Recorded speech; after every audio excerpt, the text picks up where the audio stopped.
Hello everyone, my name's tomatoanus, also known as the Limp Drumstick, and today we're going over an any % speedrun of Cuphead and how the world record holder Grondious beats it in under 28 minutes. Grond recorded this run specifically for this video. It's single segment, he did it all in one take, and he also helped with the script to make sure it's all as accurate as possible and that I don't embarrass myself. If you've never played Cuphead, him and his pal Mugmutton got into gambling debt, so they made a deal with the devil to go out and collect the souls of other debtors, this game's bosses. Thanks to Opera GX for sponsoring this video. Previously on tomatoanus. Minnesota guy, meet your dad. Minnesota dad. He's our new roommate.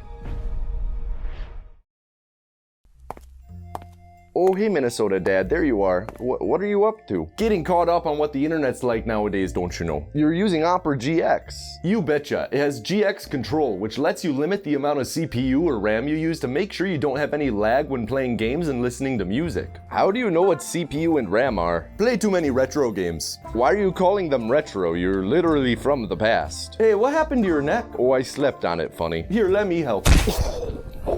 You can also customize Opera GX with GX mods. There's tons of options in the GX store, allowing you to customize themes and colors, dedicated wallpapers, background music, keyboard sounds, tab sounds, and more.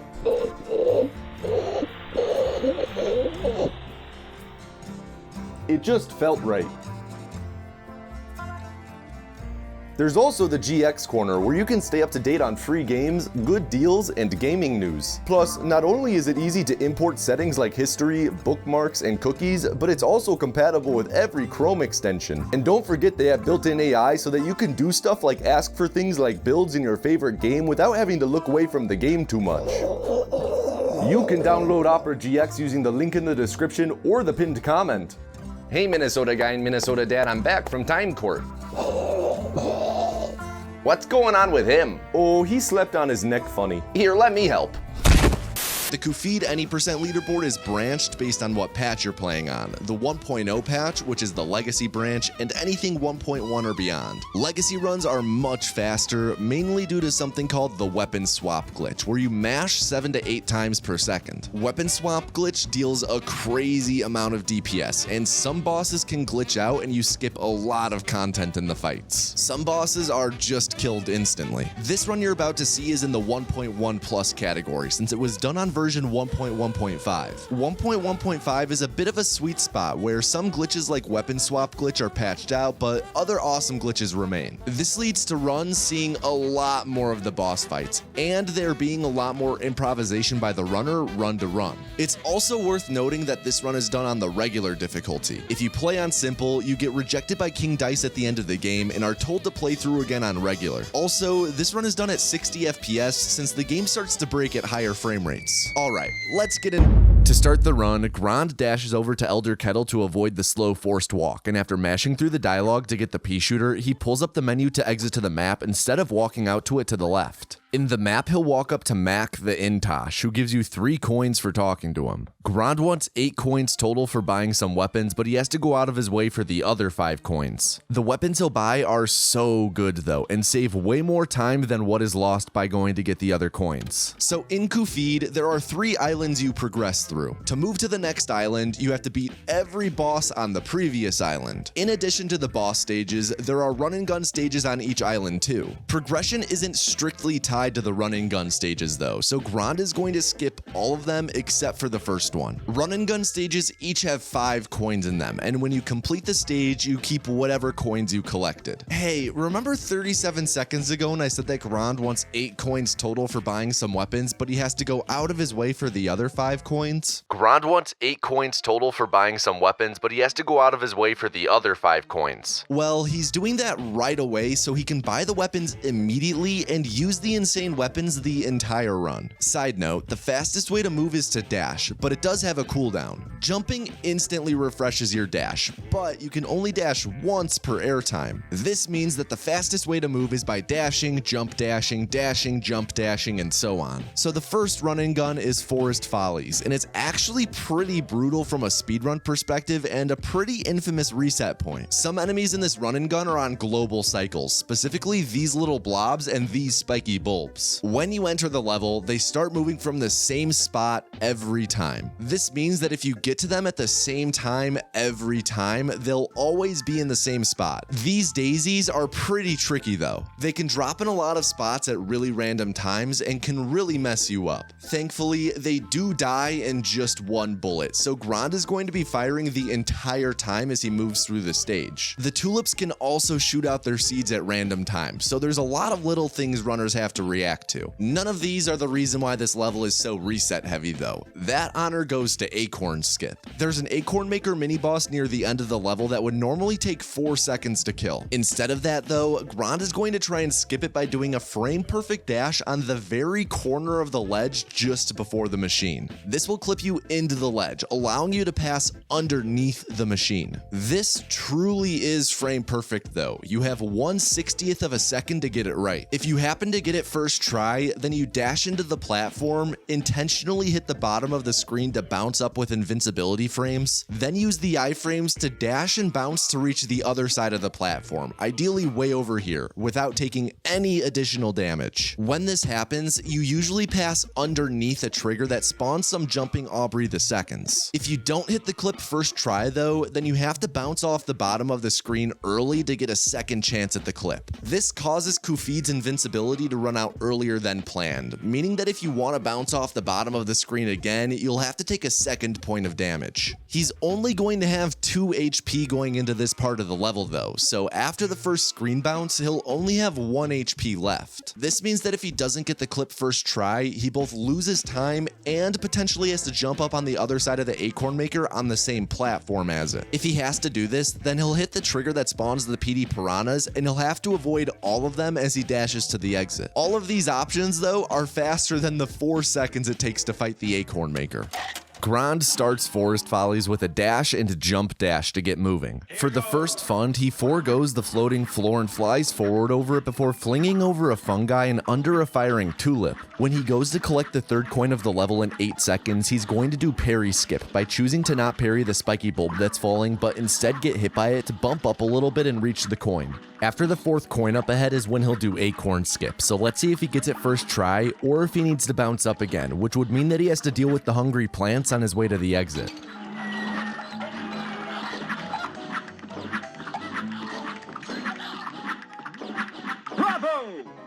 Since he didn't parry at all on the level, notice how parry is entirely skipped over in the counter here, saving 0.8 seconds. With the only run and gun stage out of the way and all 8 coins collected, Grande heads to the nearby shop where he'll do shop skip. The shop always has the same items, with the 2 of interest being Spread and Lobber. Spread is like a shotgun, very close range with bullets that don't travel far. Like, you gotta get right up in a boss's face, but it has the highest DPS at 41.33. Lobber is a high utility but awkward weapon since the projectiles are affected by gravity and they bounce, but it has a pretty good DPS at 33.14. Lobber has, by far, the most powerful EX attack in the game, but more on EX attacks in a moment. There are 3 big reasons why Lobber is so good for the run. The first is flick lobbers. Because of the lobber's slow fire rate, runners can reposition between shots while keeping up damage and not wasting bullets. To do this effectively, runners internalize the timing of lob shots and manually press the button to fire each time, instead of holding it down. And they also press the button to lock themselves in place and pivot to face the enemy for every shot. These are flick lobbers. The second reason why Lobber is so good is because of lobber traps. Lobber shots bounce twice before exploding, so by firing straight up and jumping, you can build up a bunch of lobbers in one spot. There are many moments of brief downtime in the boss fights, so in those instances, Grande will build up a big lobber trap to nuke the bosses when the downtime ends. There's a lot of nuance to how you can time and space out your jumps and shots to build traps of varying sizes, but just for a frame of reference, the biggest trap you can make under normal circumstances is 8 shots in the air at once, which deals a lot of damage. Like I mentioned a moment ago, Lobber has the most powerful EX move in the game, so let's talk about EX moves this for a moment. When you parry something, you get an EX card in the corner, with the max being 5. You can spend one of these cards to do an EX attack, which is a stronger attack that's unique to the weapon. Parries aren't the only way to gain EX cards though, because you actually generate them at an equal proportion to how much DPS you're doing with a weapon. Bosses in this game don't have health bars, so runners will often use EX cards to track how much damage they've done throughout a fight. For example, a runner might know that a boss takes around 4 EX cards of damage to kill. So keep in mind, while you watch this entire run, that Grande is focusing not only on his positioning and movement, but also on damage tracking. EX attacks though, like I said, are unique to each weapon. The Spread EX shoots particles out all around Cuphead, with the attack dealing 34.4 damage if all of the particles hit. This is a lot of damage, so you'll often see Grande try and get pretty much inside of a boss when using it so they all hit. The Lobber's EX attack is the real star of the show though. This is the third and most important reason why Lobber is so good, like a major deal. The Lobber EX shoots out a giant ball which blows up when it collides with an enemy or the ground. The explosion itself does 28 damage, which isn't too bad, it's just a little bit less than a full damage Spread EX. The thing is though, if a Lobber EX hits the ground as opposed to an enemy, then it actually triggers 2 explosions at once for 56 damage total. Runners will fire the EX at the ground by enemies for all this extra damage. But if you happen to fire a pixel perfect shot that lands right at where the enemy's hitbox meets the ground, then there's an explosion from hitting the enemy plus the 2 explosions from it hitting the ground for a total of 3 explosions. Grande is going to press the lock button immediately after pressing left or right to stop moving and inch into pixel perfect positions. The thing about this though is even if you get it positioned perfectly, it's still a 50-50 for whether or not you're going to get a triple or a double, just based solely on how the game works under the surface. Triples are worth going for when you have a moment to set them up, but they are risky because if you're just a touch too close to the enemy and the attack hits solely the enemy, then you only get a single explosion from it. You can tell whether you got a single, a double, or a triple based on the sound of the explosion. When there are multiple explosions, the game plays the sound effect multiple times at once, which stacks and makes it louder. A triple explosion is louder than a double explosion, is louder than a single explosion.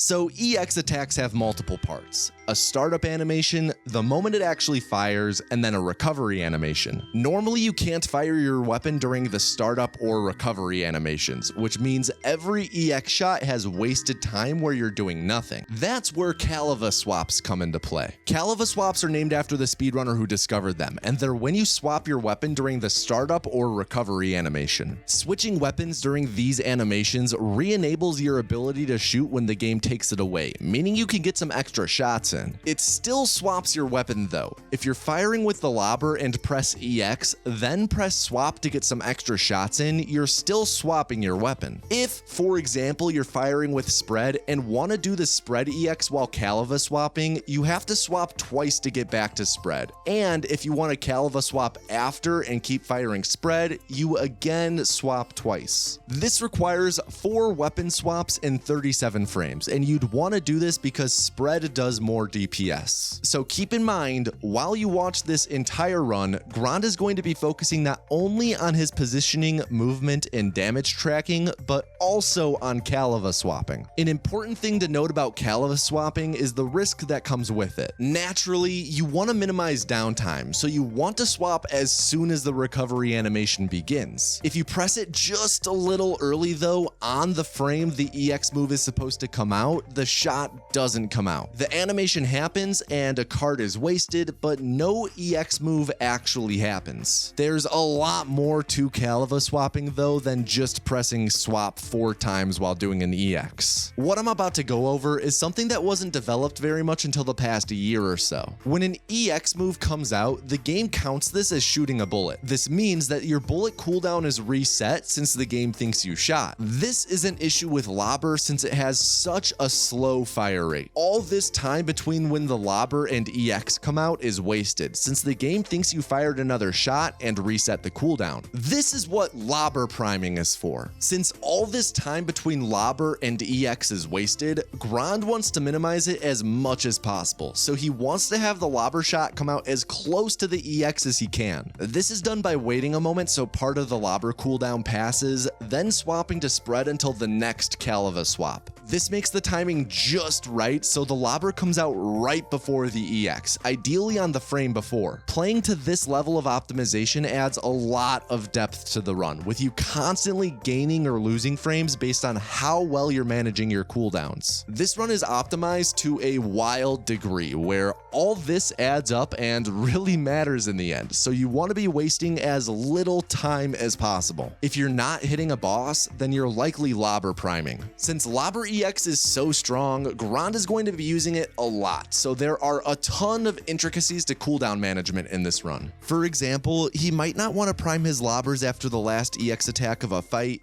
or phase if there's going to be downtime. He also is going to be doing something called G-swapping throughout the run, where he'll swap to Lobber for just an instant to further set up Lobber priming and get the timing right. He'll typically do this when he's positioned in spots where spread is least effective so as to minimize the impact of swapping off spread. So keep in mind, while you watch this entire run, Grande is going to be focusing not only on his positioning, movement, damage tracking, and Cala swapping, but also on cooldown management. Oh, and speaking of focusing on things, runners will often fire their Lobber EX down diagonally for spacing reasons. If you look one direction though, and on the same frame press EX and look the other direction diagonally, you poop out the EX the wrong way. It's a silly mechanic, but it can mess things up if it happens at the wrong right time. Similarly with doing things on the same frame, if you jump on the same frame that you land, the game eats your input. These jump locks aren't particularly useful and are generally just bad and are just a punishment for trying to time your jump right when you land. That's right, this speedrun is so nuts, it has multiple frame perfect bad tricks. Something I really struggled to find a transition for while riding, Cuphead's hitbox naturally gets smaller while crouching, but it actually remains small when you're jumping or dashing as well. The hitbox is like in his knee, so you can dash under stuff. The other thing I struggled to find a transition for while riding, this game has an insane amount of RNG. You will get good luck throughout the run, but you also will get bad luck. There's just so many different ways a boss's pattern can play out. The estimated odds of getting perfect luck on the first island is 1 in 12.6 quintillion. The estimated odds of getting perfect luck throughout the entire run are 1 in whatever the fuck that number is. Fun fact, this is approaching the estimated number of atoms in the observable universe. Someone should call Dream and tell him to speedrun Cuphead. Getting back to what originally started this pause section that you probably forgot about, shop skip. I know I forgot about it when I was writing this section. So Grande is entering Pork Rind's shop to buy spread and Lobber. Normally you buy the items one at a time, which is pretty slow. If you press A and B on the same frame though, which again is 1/60th of a second, you purchase the item and start leaving the shop at the same time. During this fade out, you can then buy another weapon before hitting the loading screen, which saves 3 seconds compared to buying the items one at a time.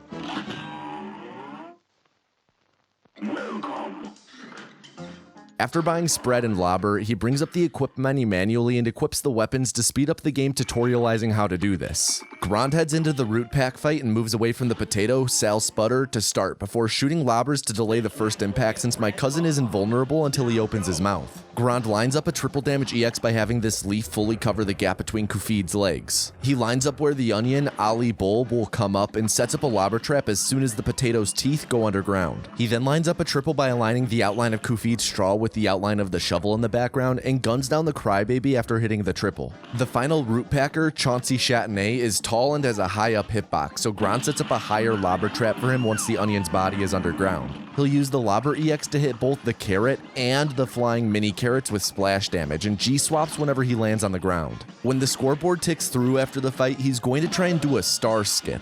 This is where you press A on the exact frame that the stars begin getting counted. This causes both stars to appear instantly, skipping the slow counting and saving 0.96 seconds. He's going to go for this after every level, but it's frame perfect with no visual cues or audio cues. He pretty much just mashes every time to try and hit it. Top runners usually get star skip around a third of the time, with runs typically having around 6 or 7 successful skips. Reminder, you save almost a whole second each time you hit one. Going into Ribby and Croaks, Grande will jump right away so that his spread shots don't hit the ground and connect for a touch more damage. These two share a health bar, and Grande buries himself at their feet where he can actually hit both of them at once. Despite Croaks flashing in back and Grande gaining EX cards from hitting him, he doesn't actually take damage until the phase 1 damage threshold is crossed. He EXs straight down for double damage on Ribby and doesn't maximize DPS for a moment so that Ribby starts throwing out punches. Ribby has to finish his attack before he can start phase 2, so Grande only starts laying on damage during Ribby's attack to enter and blow through the phase 2 health bar, skipping to phase 3.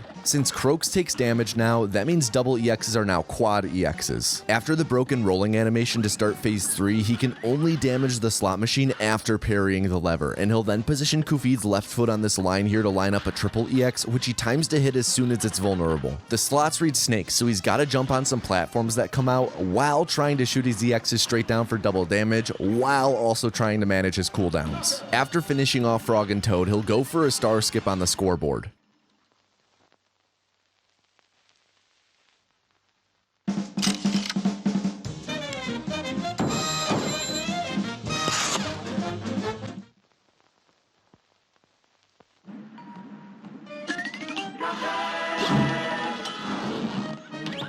In the map, Grande walks north to the Ruse of an Ooze level to fight Goopy Le Grande. Goopy seems simple, but he's not. Bosses have a set pattern to their attacks. The boss does these attacks in order every time. Only thing is that the pattern can start anywhere, so it could start with number 3 and then would move on from there. Some boss patterns are easily identifiable, where runners can pick up on where they are in the pattern and know what's coming next. Goopy's pattern is 16 steps long and has some repetition and some randomness, so it's hard to figure out exactly where you're at. This isn't the biggest deal since runners can just react to whatever Goopy's doing and trace his movement. One tiny problem though is that one of Goopy's 16 steps is a half-second delay, so when runners get into a rhythm of jumping to trace his movement, their timing gets thrown off. This stage of Goopy only lasts for around 5 to 7 of these steps, so it's entirely possible to miss out on the troll delay. To enter phase 2 of the fight, Goopy displays what the Cuphead fandom refers to as tricky behavior by eating a jelly bean to grow big. When he does this, his sprite is actually swapped out for a phase 2 sprite that's stored outside the stage's limits. The Lobber EX explosion hitbox lingers for 6 frames, meaning that if you time it just right, it'll damage the phase 1 sprite before the swap, and then also damage the phase 2 sprite after the swap for a second instance of damage. This means that if you shoot an EX into the ground for double damage, you're hitting him for double damage twice for quadruple damage. And if you somehow place an EX properly for triple damage and time it right and get lucky with it being a 50-50 instance where you get triple damage, you can deal triple damage twice for sextuple damage. Grande will go for both of these shots by shooting one EX straight up and the other into the corner at the same time. Again, the timing is super important so that the explosion is both before and after the sprite swap.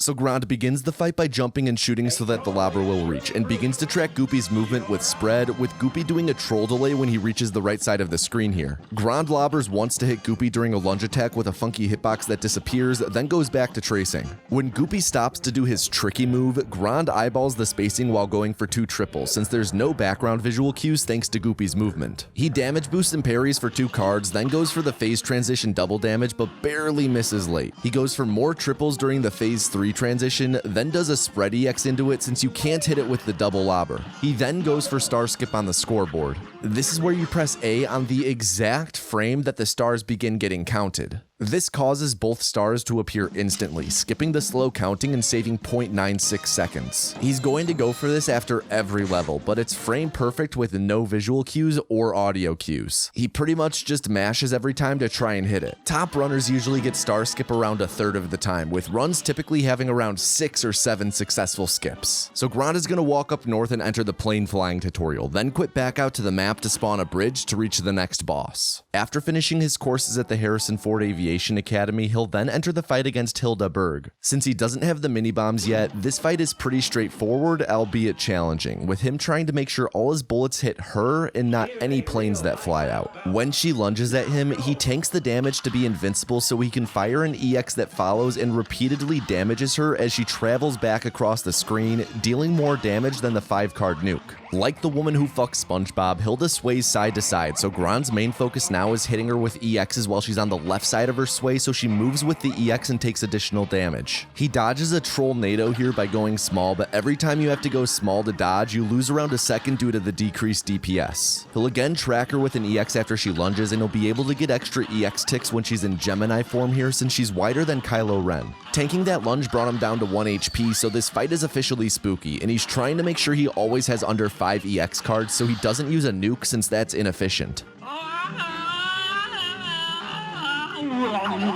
He'll try and do UFO clips in her final phase by positioning himself just below the top point of her crescent and firing EXs when the previous UFO passes into the dark shading. If done right, the EX shots get stuck in place for a bit and deal extra damage, but it's really finicky. After the fight, he goes for star skip on the scoreboard.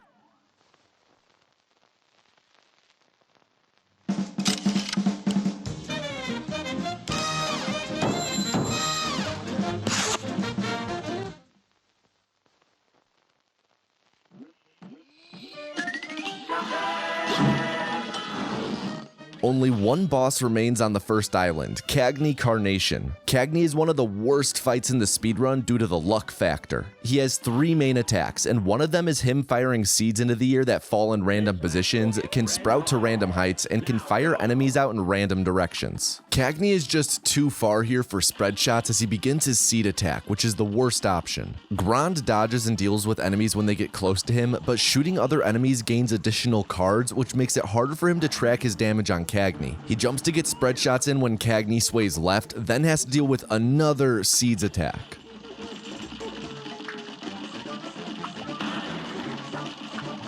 Cagney pulls his ears to signify the final phase, and Grande jumps into him, runs right back into an invisible wall, and goes for triple damage EXs on the corner of where the vine meets the ground. He just barely defeats Cagney in time, otherwise he would have been killed by the vine rising up from below. He then goes for star skip on the scoreboard.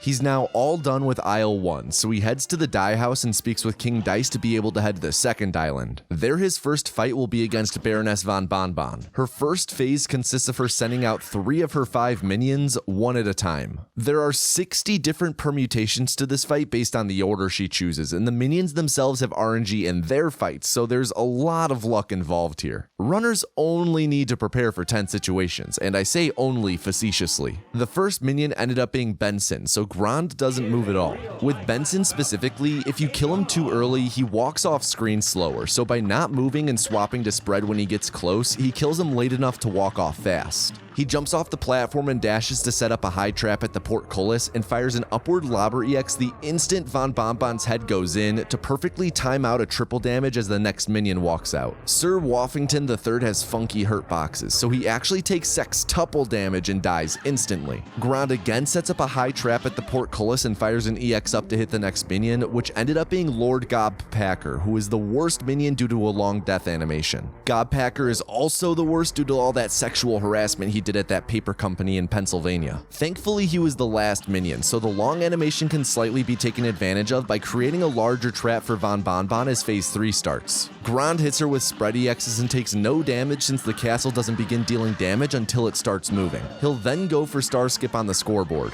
This is where you press A on the exact frame that the stars begin getting counted. This causes both stars to appear instantly, skipping the slow counting and saving 0.96 seconds. So at this point in the run, you're past most of the early run killers. If your run is still going, runners will more often than not see the run out and not reset, because even if you're behind at this point, you could get really good luck and save a bunch of time later. Grande talks with this dude here to get the mini bombs for his plane. New weapon means new tech. So now Grande has 2 weapons for his plane, the pea shooter and the mini bombs. One fast firing weapon, one slow firing weapon, just like normal with spread and lobber, so a lot of the cooldown management concepts I covered earlier still apply here. Overall, pea shooter has slightly better DPS, but mini bombs have their uses. The most useful aspect to the mini bombs is that they have a splash to them. Half of the mini bomb's total damage is dealt to what it directly hits, while the other half is dealt to anything in the splash range. It only generates cards off of direct hits though, so it generates EX cards at about half the rate of the pea shooter. Because of this and the higher DPS, most of the time you'll see Grande using the pea shooter. The splash does come in handy at times though, and so does the downward angle that the mini bombs fire at. The mini bomb EX attack fires a bunch of bombs that hone in on the enemy. If all the bombs land, it does about as much damage as 3 ticks of the pea shooter EX. The mini bomb EX is super valuable in some cases, like times when you wouldn't be able to necessarily get many ticks with the pea shooter EX, but generally the mini bomb EX is a bit more niche. Whenever Grande does use the mini bomb EX though, he's going to barrel stuff to make sure all of the bombs connect. So just like a normal EX, plain EX attacks have a startup animation the moment the EX fires and a recovery animation. Also similar to normal EXs, you're not supposed to be able to shoot during this span of time. Unfortunately, Caliva swaps don't work with the plane. The game doesn't let you weapon swap from the time you begin the startup animation until the recovery animation finishes. That's where Luigi swaps come in. Named after the speedrunner who discovered them, Luigi swaps are when you press EX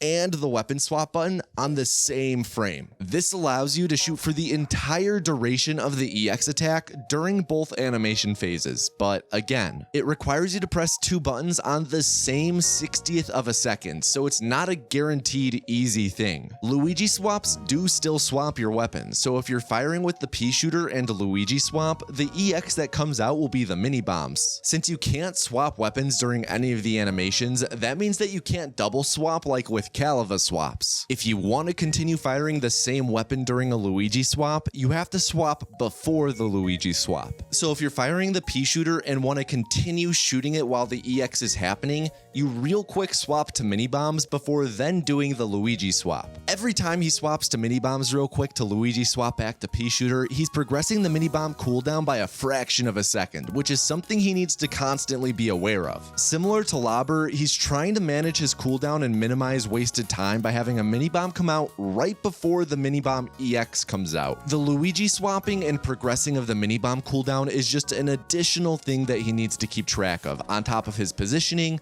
and movement and damage tracking and Luigi swapping and other cooldown management. Side note, Luigi swaps do work with nukes, but no nukes are going to be used in this run since they're not the most efficient way to spend EX cards. One last side note, when you're in baby plane mode, your mini bombs don't shoot, but the cooldown does still progress. So you can maneuver in baby plane mode for a moment to prime a mini bomb shot.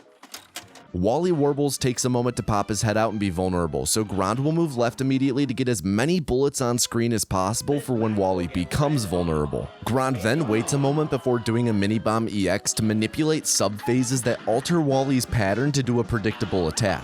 No, I will not expound on that. Only Wally's head takes damage, so here Grande waits on mini bomb EXing to send Wally to the next phase until Wally's away from the top of the screen. This is because if he's at the top of the screen, his head will poke out a frame and be unhittable at times. 4 small birds are about to fly out on bottom, so Grande baits Wally to be in line with where they'll come out. He Luigi swaps and pea shooter EXs to hit the birds and Wally at once, but the last yellow bird narrowly ducks under and ends up hitting Grande. He again backs up to get extra bullets on screen during the phase transition transition and gets in close to avoid the rotating eggs from eating his bullets. He makes use of iframes to continue tracking Wally without the eggs blocking him, then pauses and unpauses after killing the baby to make the last phase come out sooner, saving around 2.5 seconds. Grande drops to the bottom left and narrowly avoids hitting 5 EX cards for the nuke as he blasts the now super long Wally with multiple P-shooter EXs to rack up tons of damage ticks. This part is stressful since if you don't kill him quickly or, say, miss just one Luigi swap, then a bunch of garbage falls down on you and you have to perform some crazy clutch dodges.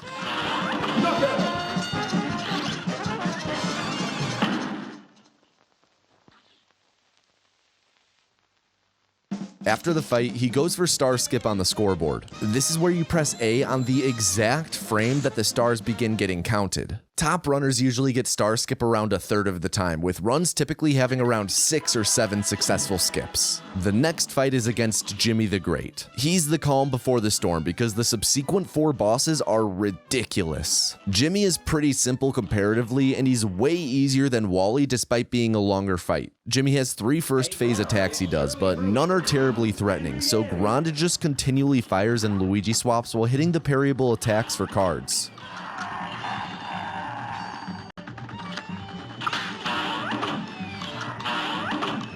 Djimmi has one big health bar that all of his phases share, including the faces on the pillars of the second phase, so Grande is going to make sure he destroys every face block he sees. The faces die in 6 bullets, so Grande carefully shoots 5 and uses a mini bomb for the killing blow to get a bit of extra overflow damage on the final shot. As this phase ends, he primes a mini bomb and will Luigi swap to hit the next phase multiple times with a bullet bill and double taps weapon swap to squeak out a bomb. Grande uses audio cues and mini bombs to time a bullet EX just as the next phase spawns to get 5 ticks of damage.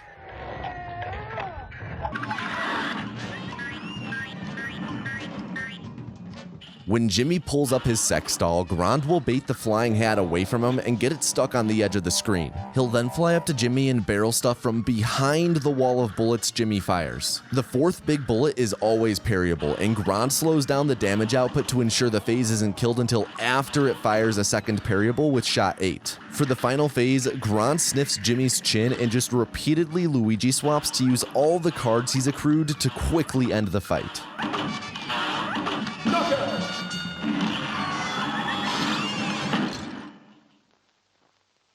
After the fight, he then goes for star skip on the scoreboard. This is where you press A on the exact frame that the stars begin getting counted.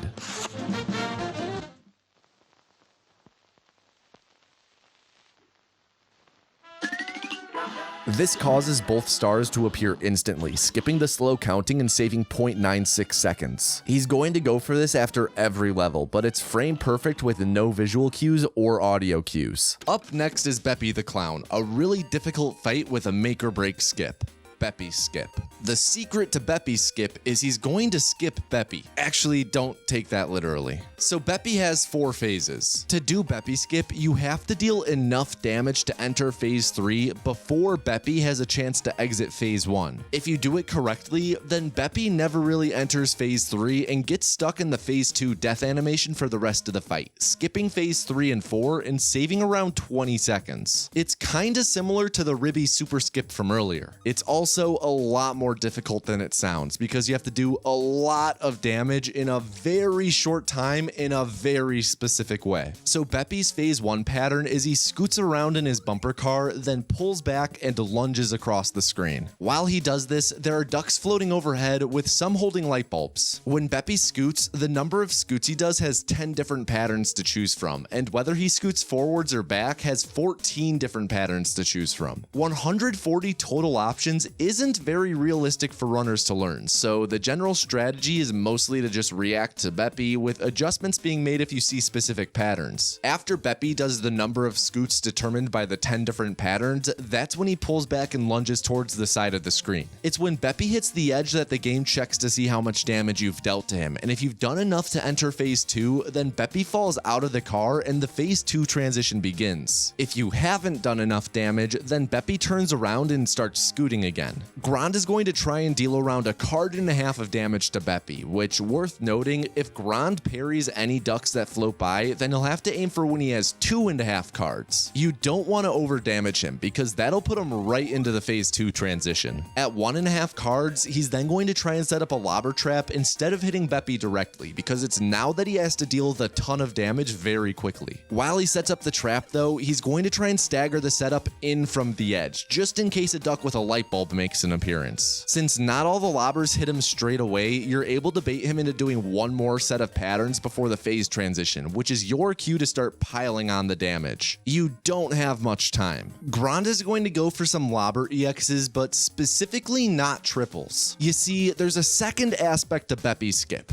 If you kill phase 2 too quickly, the animation glitches out and Beppi goes a god blessy. I'm trying to say he goes off the top of the screen. This makes him impossible to kill and means it's time to reset your run. A triple damage EX would be bad to get here because it throws off your damage and would kill him too quickly. Instead, Grande is going to try and do 3 double damage EXs in a row. Again, this is a lot harder than it sounds. Not only is the timing tight, but Beppi can scoot towards you unexpectedly and the EX hits him instead of the ground, and you don't deal enough damage. He can also scoot back too far unexpectedly, and you completely whiff an EX. So keep in mind during this fight that Grande is going to be focusing not only on his positioning, movement, damage tracking, caliva swapping, and cooldown management, but also on Beppi's positioning and movement. It's with the third EX that you cross into phase 3's health pool, so that's the shot that has to be timed to be not too early. Otherwise, Beppi tells us to pound sand. As soon as Beppi pulls back to do his lunge, that's when Grande will try and land the final EX. If done right, Beppi will fall out of his car, and during the phase 2 transition, you'll see smoke appearing all over, which is actually part of phase 2's death animation, and he'll pop in with the bugged animation, stuck like that for the rest of the fight. There is a bit more though. If Grande is able to kill Beppi's second phase during his pullback, then he'll get what's called a low hanger. This is where Beppi's head hangs a little lower in the bugged animation, which actually allows your DPS to be decently higher, saving some extra time. If you kill Beppi too late though, like even if you kill him during the lunge and not the pullback, it's too late and the head will be at the normal, slightly harder to reach height. While trying to deal all this damage and everything, he's also trying to manage his health because it's very easy to die in this fight. So keep in mind during this fight, Grande is going to be focusing not only, be sure to pay attention to Grande's health during this fight. His goal is to have 2 HP going into the last phase because the last phase is super chaotic. He's going to start by looking for the visual cue of Beppi's neck crossing the top of the platform, which is when he'll start setting up a lobber trap. He's then going to pretty much just try to do constant damage with spread, EXs, and occasional lobbers, all while dodging these dogs. The dogs spawn in one of 4 spots with random timing and fly straight at you, so if you don't react in time, you die. And dodging also loses you time, but remember, you don't dodge, you die. But remember, try and have 2 HP for the final phase. Overall, this is a really difficult boss, especially for newer runners, because Beppi Skip is high risk, high reward. So again, Grande is going to aim for 1.5 cards of damage, then begin the lobber trap. He then has to get 3 double damage EXs in and will go for the low hanger timing of landing the last EX during the lunge pullback. And again, he's trying to go into phase 3 with 2 HP, but unfortunately he gets hit here.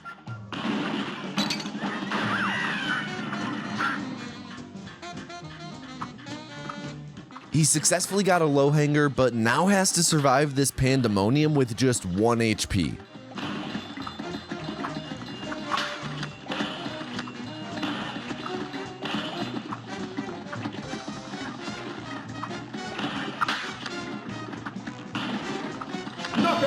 After the fight, Grande goes for star skip on the scoreboard.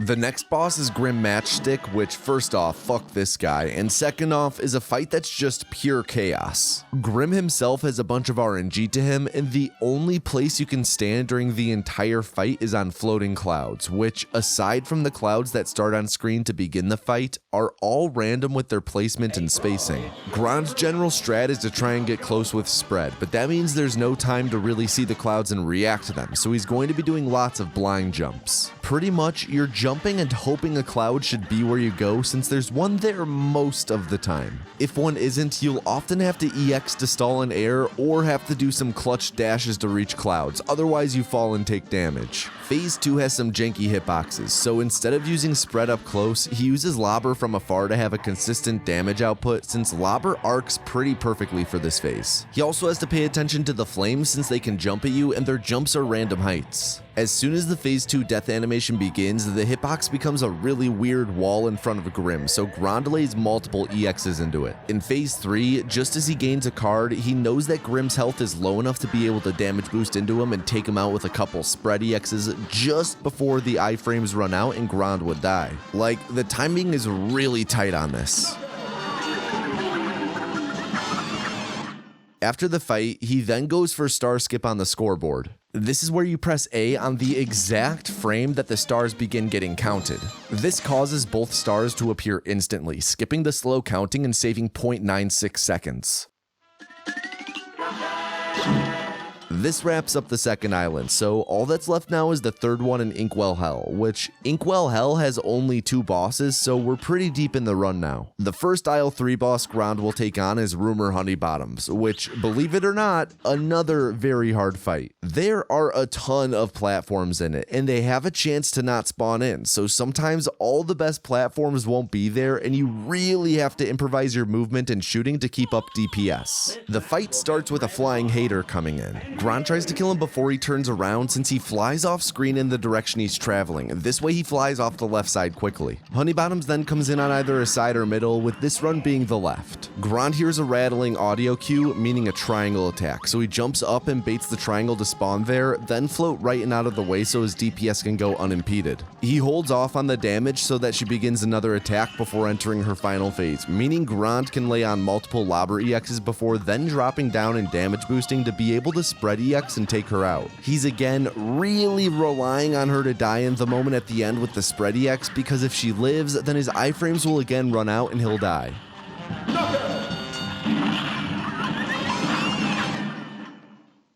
After the fight, he goes for star skip on the scoreboard.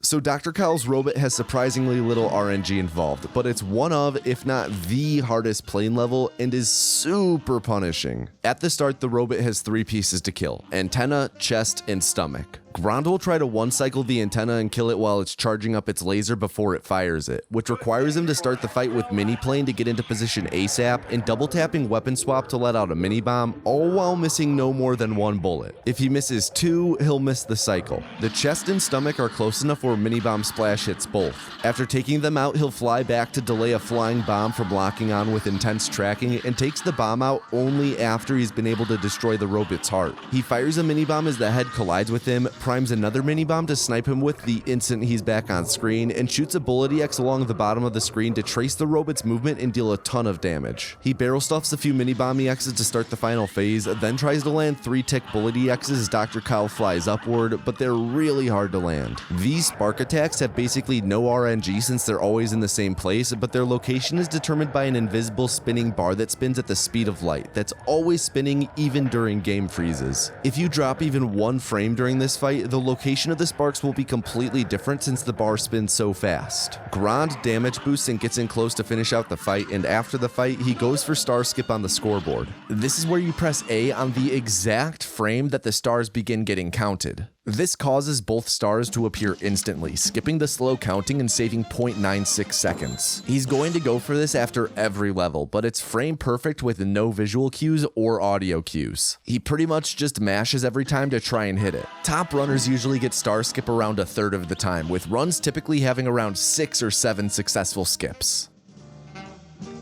Sally's stage play is up next, and while she's not a super easy fight, she's a bit of a break from the craziness of the past few bosses. Grande is going to open the fight pretty standardly with lobbers and spread, just dodging attacks while trying to keep DPS up. He's also going to try and sneak in a triple damage Lobber EX in this first phase. Once phase 2 is triggered, Grande is going to set up something called bullet displacement. Bullet displacement has been around for a bit. It's believed to have been discovered sometime around when the DLC came out in 2022. Grande has been speedrunning this game for over 6 years now, and he's the one who figured out how to implement bullet displacement in this fight last year. Bullet displacement is bugging out the game so your bullets and EX attacks fire from slightly behind you. It's set up by dashing, and during the dash animation, you tap the opposite direction you're moving, followed by going neutral with your input. Your bullets will then fire from slightly behind you. Sally starts her second phase by coming in on the side of the screen you're farthest from, so Grande is going to line himself up just right of center so she comes in on the left. Sorry, I mean stage right. This also happens to be a pixel perfect lineup for a triple damage Lobber EX when you have bullet displacement. If he didn't use bullet displacement, he'd have to stand just slightly more back to land this triple damage EX, but that means that he can't rush in on her with spread as quickly. So Grande is going to use bullet displacement so he can stand slightly closer to her for a triple damage EX so that he can then save a few frames when dashing in to use spread. Also, you might be asking why he doesn't just set up a lobber trap for her when she comes on screen, and that's because she's invulnerable for a few moments when she pops in. After running up to her, he's going to land a few more EXs before baiting 2 of the cars to fall down directly where Sally will spawn. Grande will stand in line with the cars and Sally, and tank a car hit for the iframe so that he can lay into her with spread for a bit. If done right, the second falling car will despawn just before his iframes run out, so he should still have 2 HP at the end of this part. This is important because the next phase has either a big wave or a lightning bolt attack. Rather than lose some seconds to break open the meteor and avoid the attack, Grande plans to tank damage a second time so that he doesn't have to move off of spreading her. Wait, that doesn't sound right. He then plans to set up a lobber trap and finish her off with a Lobber EX while she's in the air.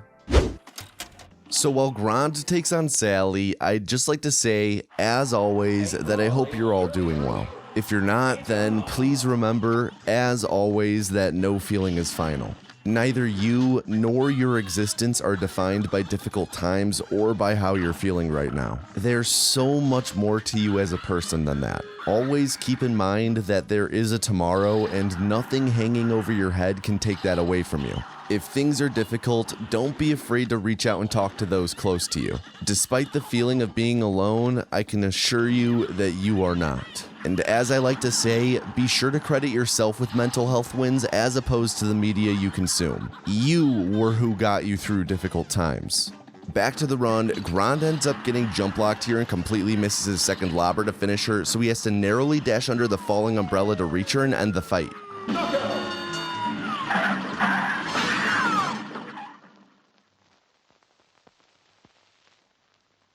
After the fight, he goes for star skip on the scoreboard.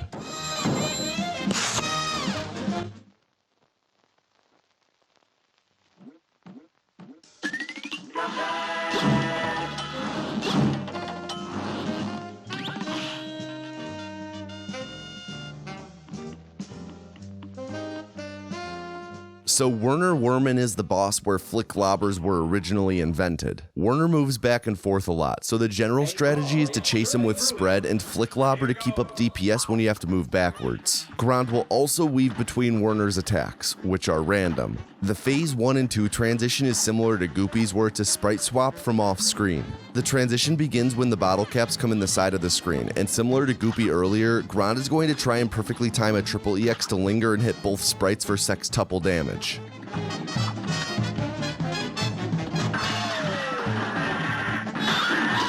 The platform of Werner's cart counts as ground when it isn't moving, so Grande saved up his EXs to try and land as many directly on the cart whenever he stops moving briefly. These EXs count as hitting both the platform and the ground, and since the platform counts as ground, that means each correctly timed EX here is quad damage. For the final phase, Grande just focuses with spread into spread EX to take down Katzenwagen and defeat the boss.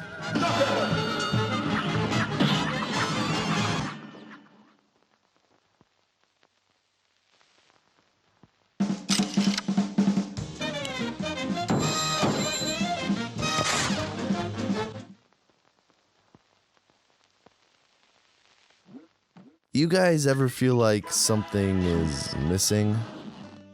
So Captain Brineybeard really only has two main phases. The first, where he can either fire his gun or summon animal helpers, and the second where you wrestle his boat's uvula. Boat's uvula, good band name. Grande's goal is to 3-cycle Briney, which is getting to the second phase with Briney only getting off 3 attacks in the first phase. Briney always opens with a gun attack, so Grande preemptively parries shots to gain cards and uses the cards to stay in the air near Briney and keep up DPS. For the second attack, Briney decided to do a bugged attack where he shoots his gun again, but it teleports to his hand so you have almost no time to react. The first shot he fired also ended up being a normal shot and not a parryable one, so Grande is now working with only 1 HP.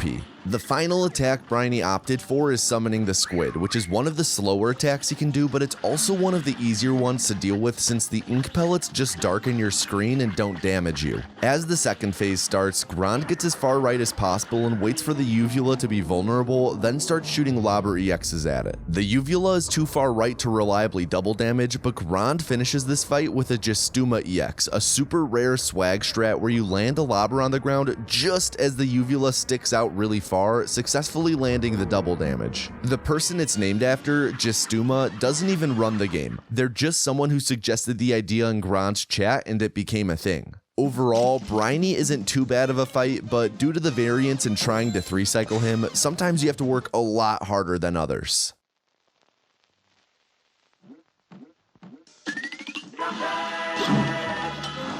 So Cala Maria is another plane level. You can only shoot her in her face, that's where her hurt box is. Not her hair, just her face, though I'm sure she'd also ask you to not shoot into her hair since that only leads to a mess. Grande is trying to get cards quickly here and hopefully get off 2 bullet EXs during the ghost attack since her hurt box extends left during it and you can get 4 ticks of damage, but he was 1 bullet short of getting the second EX in time, so he just sends it afterwards.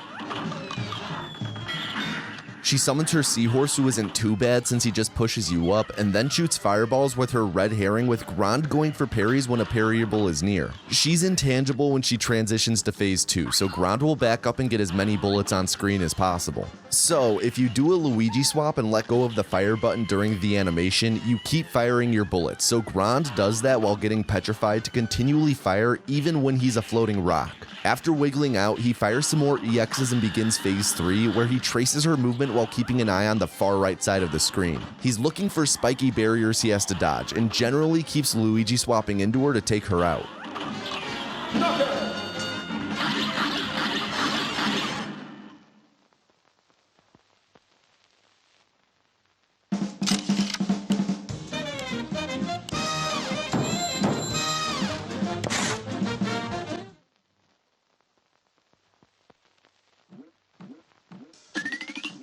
The final boss of the third island is Phantom Express, and it's considered by many runners to be the hardest boss in the run, which is saying something considering the fact that there's very little luck involved with it. It's just so incredibly punishing. Similar to the root pack, each phase of this fight has a separate health bar, so no over damaging between phases here. One of the few elements of RNG in this fight are these flying pumpkins. They fly in on alternating sides and drop a parryable brick. The RNG comes in with which side the pumpkin starts on, but after that, it strictly alternates left, right, left, right, left, right. The first phase is pretty simple. Grande plans to fire some lobbers, stand at the edge of the cart, and use spread to clear out the eyes and get in some damage. He'll parry the cart and parryable brick in one go, and finish the first stage with a Lobber EX. In phase 2 is where things start getting hairy. This is where a big boned guy bursts out of the train. Your goal here is to finish this phase before Big Bones finishes his attack and crawls back in before popping out again. If he crawls back into the train, you lose at least 2 seconds, which is huge in a speedrun like Cuphead. You have a really tight window for this. Like, the biggest mistake Grande made in his current world record is he missed this 1 cycle Big Bones because he accidentally missed 1 shot, causing him to lose 2 seconds. So Grande's plan, based on whichever side the pumpkin started on, he knows which side it's about to come out on and will go there and kill it as soon as it flies in. This causes it to drop the brick, which he plans to parry for an EX card. He's got to get back to the center fast though to start setting up a lobber trap, so after parrying, he'll dash towards the center and parry the cart before starting to set up the lobber trap.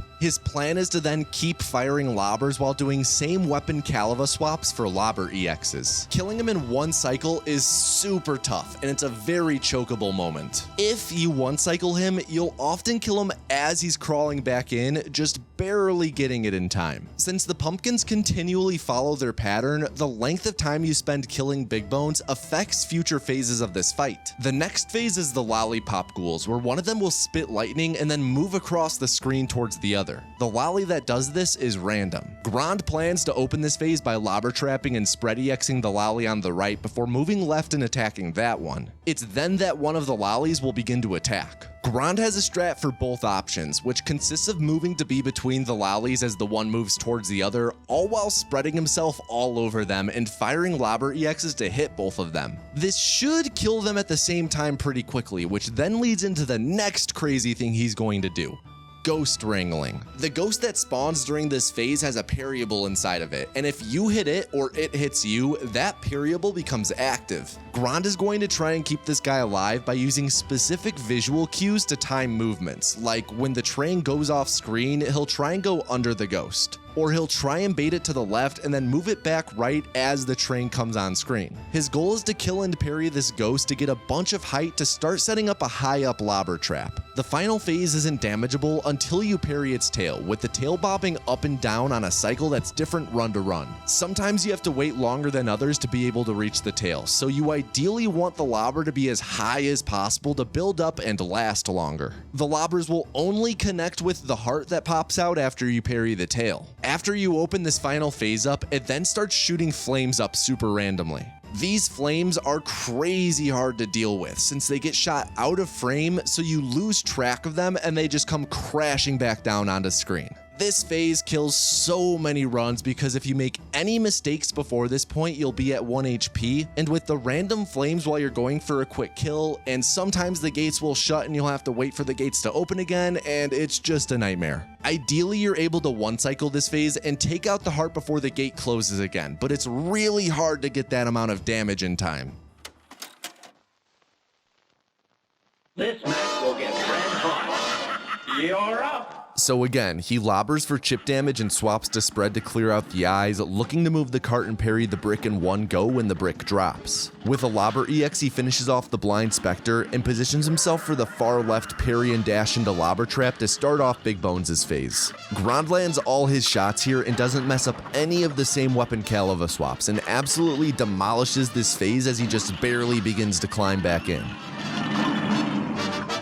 He moves right to set up the trap and spread EX the right sucker, then moves the cart left and begins to spread the other sucker. The right sucker ends up being the one to vomit Sky Jizz, so Grande moves a touch right and nails 2 double damage Lobber EXs and wraps up the phase. He then begins ghost wrangling, using the visual cues to time baiting the ghost around. When the final phase comes on screen, he starts setting up the high Lobber trap, but had bad luck with the tail cycle and has to wait a long time to parry it, meaning some of the Lobber trap misses the heart. He's able to dodge the fire, so he has enough HP to damage boost for a solid and consistent one cycle to end the fight. I just want to emphasize again that this is a single segment run you're watching. Grande actually got a run this insane for the video. We'll find out the final time at the end of the run. He again goes for star skip on the scoreboard.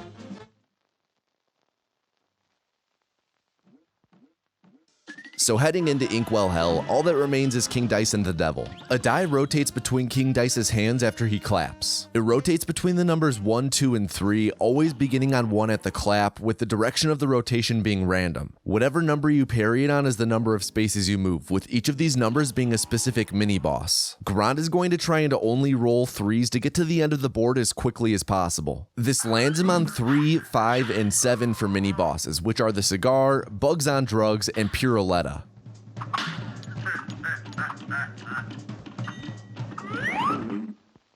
So for the Cigar, Grande gets his lobbers to hit the bottom of the Cigar's hurt box, and then begins setting up a lobber trap when the Cigar goes to move. He also stands on the left for a moment to bait the Cigar into facing the left. This way there's enough space for Grande to line up a triple damage EX by having the front of his shoe on the edge of the ashtray. In this fight he was able to land 1 triple and 1 double, which clears him out super quick.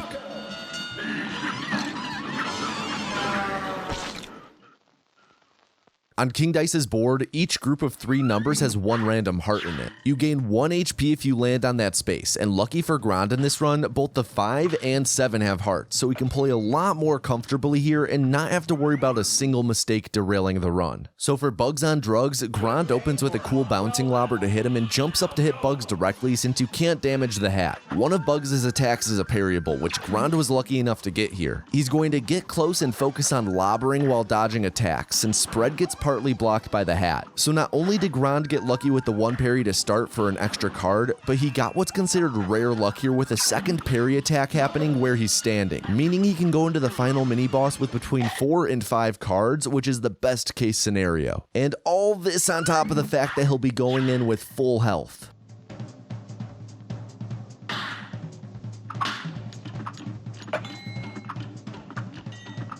Piruletta can either spin in place or charge at you, so to cover both options, Grande runs forward and EXs to start. Piruletta decided to spin, which is best since Grande can try and line up the edge of his foot with her shadow for triple damage. He's able to face tank this damage since he had 3 HP and can just continually go for triple damages here and take her out really quickly.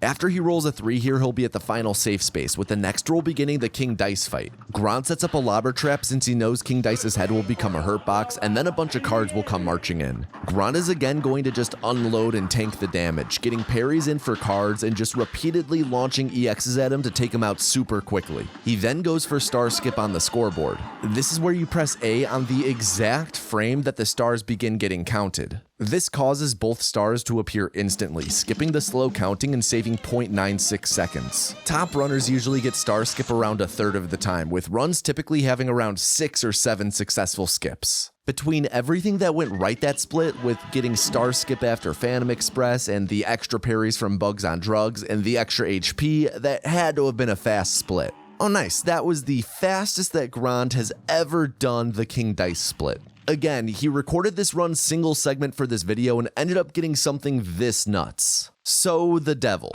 truly a fitting final boss for the speedrun. He has a ton of patterns, like truly they went all out with throwing a bunch of RNG into the final fight. There are 7 main patterns to the Devil, and part of the patterns is the Devil's head attacks, which include him either turning into a spider or a serpent. Him choosing either spider or serpent is the single most impactful RNG moment in the entire run in regards to impact on your time. The spider is very often an 8-second time loss, with it not being unrealistic to lose 12 seconds here strictly to RNG. The spider is especially troublesome because not only is it long, but the spider itself has 20 patterns with a bunch of variants. He can hop 3, 4, or 5 times. He has varying random delays between 0.3 and 0.7 seconds between when he's off screen and falls back on you. He has random variants in the coordinates of where he falls on you. Getting the spider is just a monumentally complex nightmare. Like, there's so much variance that despite whether or not the run will be a record comes down to the spider serpent 50-50 at the end,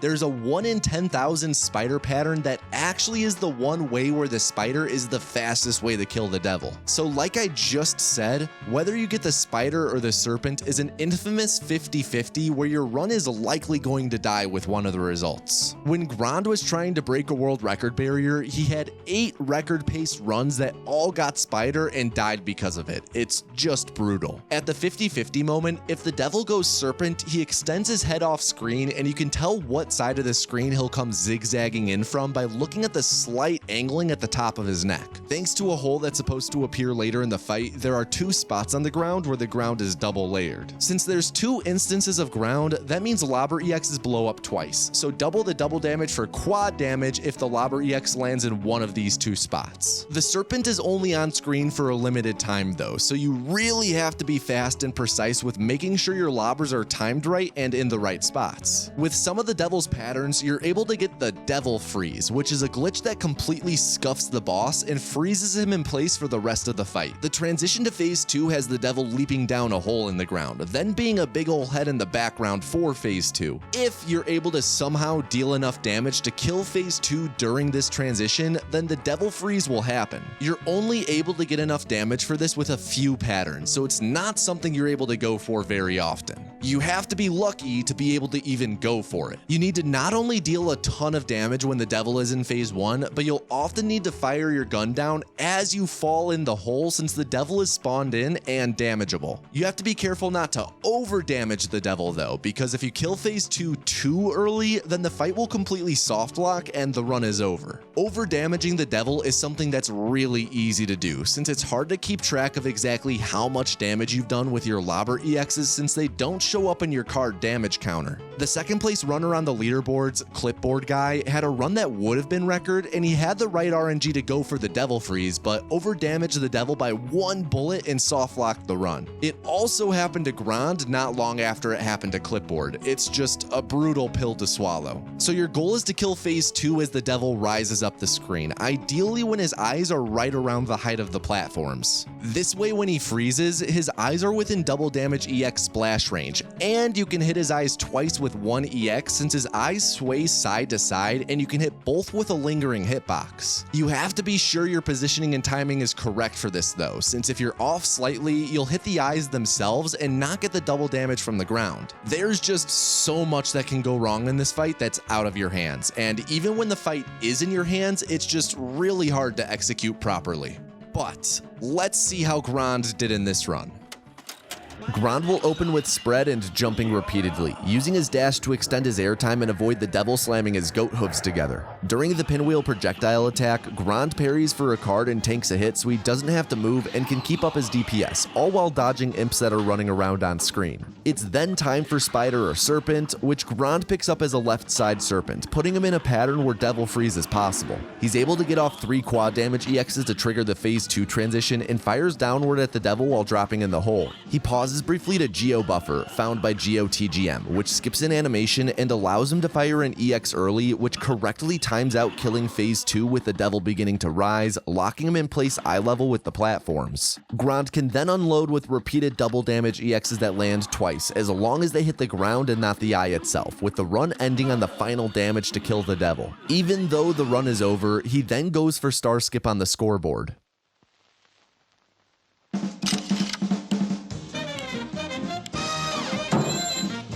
Bet you thought you were gonna hear what star skip was there. Let's check real quick what the final time on the run was. 27:38. Good enough for second place on the leaderboard, less than 5 seconds behind his current world record. This guy might be good at this game. So if you made it to the end of the video, thank you so much on behalf of both Grondious and myself, and a huge thank you for Grondious for making this video possible. I mean, you guys saw in this video, he's just absolutely cracked at this game, and he was able to record a really special run for this video. Working with him was an incredible experience. I can't recommend enough that you guys check out his channels. Links are in the description. Also, if you'd like to learn more about Cuphead speedrunning, I've linked the Cuphead speedrun leaderboard in the description. You can find a link to their Discord server there, along with links to resources to learn more about Cuphead speedruns. Despite how crazy the run in this video was, this game is actually a pretty beginner-friendly speedrun. The world record strats aren't necessary to do at all, and the route is pretty easy to follow. You just move boss to boss. If you've been looking for a speedrun to try out, Cuphead might be for you. I also wanted to say thank you to everyone who supports the channel on Patreon. These videos would not be possible without you. If you'd like access to videos early, the ability to vote on future videos, or monthly exclusive content, then check out patreon.com/tomatoanus. Supporting monetarily is not necessary at all, so thank you to those of you who choose to do it anyway, truly. And lastly, as always, be sure to check out the Tomatoanus Discord server for a chill place to just hang out and talk about anything. It doesn't even have to be speedruns. That's all for this video though. This was an any% speedrun of Cuphead. I've been Tomatoanus, and I hope you have an above average day.